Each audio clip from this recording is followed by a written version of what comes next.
तर छत्रपतींचा आशीर्वाद घेतल्यावर कधीच अपयश मिळत नाही असं जरांगे पाटील यांनी म्हटलेलं आहे। मराठा आरक्षणाबाबतचा कायदा लवकर पारित करावा अशी मागणी देखील मनोज जरांगे पाटलांनी केली आहे। 10 फेब्रुवारीपासून आमरण उपोषण करण्यावर देखील मनोज जरांगे ठाम असल्याचं पाहायला मिळतं।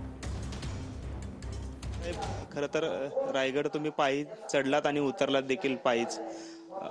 काय प्रेरणा घेऊन गावामध्ये आता परतलेला आहात आणि यापुढच्या आपण घोषणा देखील केलेली आहे की 10 फेब्रुवारीपासून आपलं आंदोलन असणार आहे। काय प्रेरणा घेऊन आपण आलेला आहात? छत्रपतींचा आशीर्वाद एकदा घेतला की माणूस कधी अपयशी होत नाही, हा विजय मिळवतो। हे ज्याचा त्याचा प्रत्येकाचा अनुभव असतो।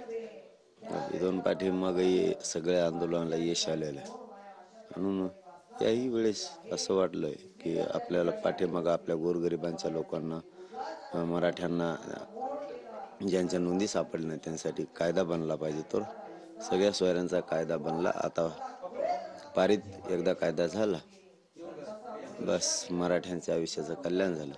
आता 10 फेब्रुवारीला आमरण उपोषण फक्त एवढ्याचसाठी की जो कायदा बनला त्या दिवशी जो राजपत्रित आदेश निघाला त्याची अंमलबजावणी तातडीनं व्हावी आणि प्रमाणपत्र घराघरातल्या मराठ्यांना वाटप करण्यात यावे, यासाठी आता 10 फेब्रुवारीचं आमरण उपोषण।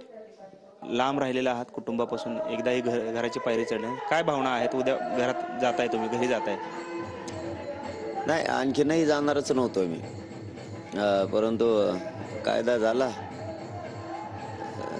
आणि सगळ्यांचंच म्हणणं होतं का आता एकदा तुम्ही घरी जाऊनच। शेवटी मग प्रत्येक वेळेस समाजाचं ऐकतो, पण ठीक आहे म्हणलं जाऊन येतो आणि उद्या 1-2 वाजता दुपारी जाणार आहे। कॅमेरामन विकी चव्हाणसह सागर सुरवसे, TV9 मराठी, अंतरवाली सराटी, जालना।